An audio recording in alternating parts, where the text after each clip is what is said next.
Hi guys, welcome back to Romance Recovery, the channel. I wanted to continue our book series. Recently we've been discussing books that can help us as couples to communicate better, resolve our differences, and learn how to fight fairly if it comes down to it, and also to encourage us to work together through the hard patches of our marriages rather than retreat inward and kind of separate. I've learned that doing that inward retreating thing instead of coming together, it does just that. It pulls us apart.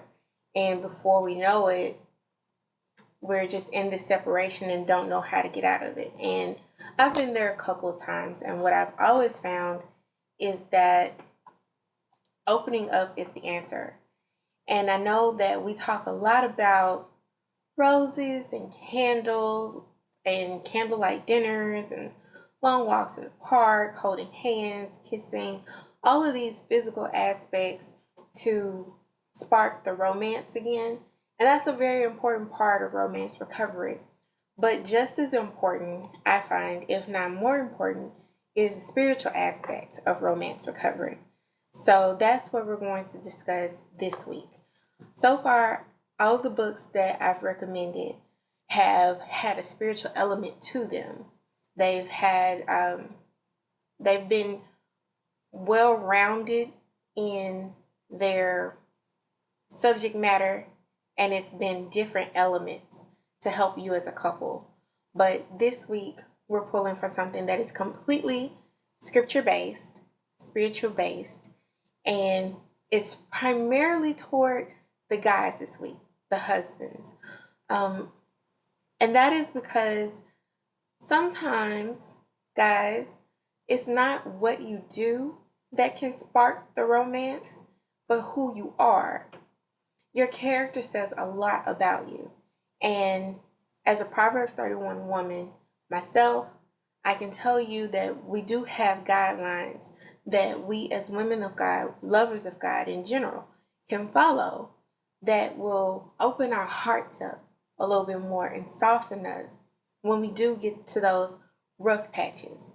We can turn to the good book, and when we review and get a better understanding of what it is we're actually supposed to be paying attention to. And ladies, I say that because when we're in the midst of conflict in our marriages, we pay so much attention to what's not going right.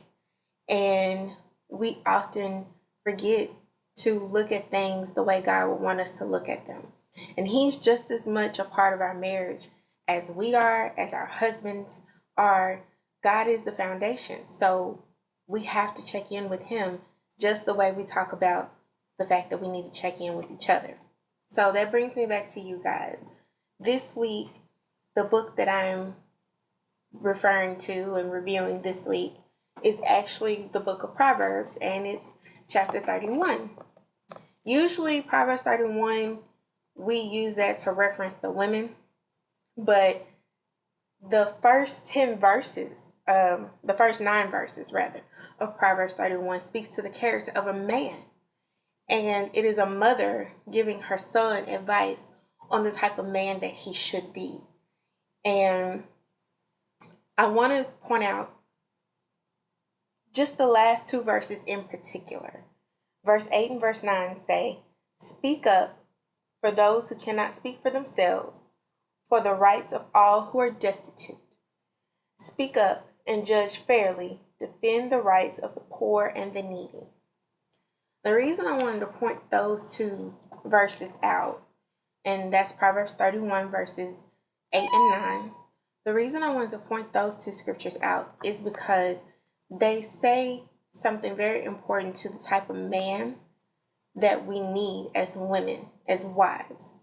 We need men who are going to speak up, not only for the rights of others and the rights of those without, and it's further reiterated in Proverbs 31 where it talks about the women. It says that her husband is respected at the city gates.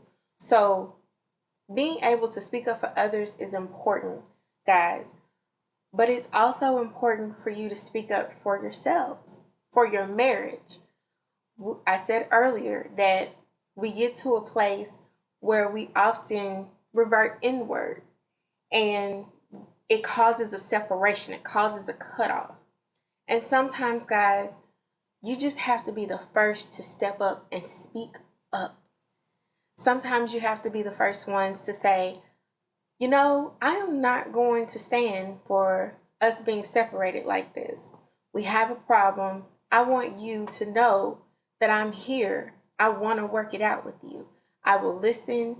I hope you will listen to what I have to say, because wives, we do have to listen to what our husbands have to say.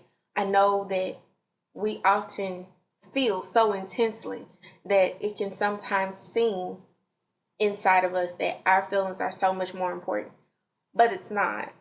We have equal rights in our marriage, and just as much as we want to be heard, we have to hear. So if you are in a place of separation, whether it's emotional or physical, I encourage you to speak up and to listen if you're being spoken to. Because when you cut the communication, you essentially cut the marriage. When you refuse to speak, when you refuse to acknowledge that there's an issue, when you refuse to listen, when you refuse to do anything that would promote a positive change for the better in your marriage, when you refuse to do anything that would mean working together, you cut the ties to your marriage. And this is for husbands and for wives. Speaking up doesn't always mean to each other. Speak up to God. He's listening to you. He already knows the problem. That's true. But that doesn't mean that you don't have to talk to him just because he already knows. God wants to know that you know. And God wants to know that you find him just as important as you find yourself or your spouse. He wants to know that he has an equal part, an equal say, if not more of a say, in your marriage. Because you took vows not only together, but with him. So, this week, I encourage you to read Proverbs 31, all of it. And I encourage you to speak up.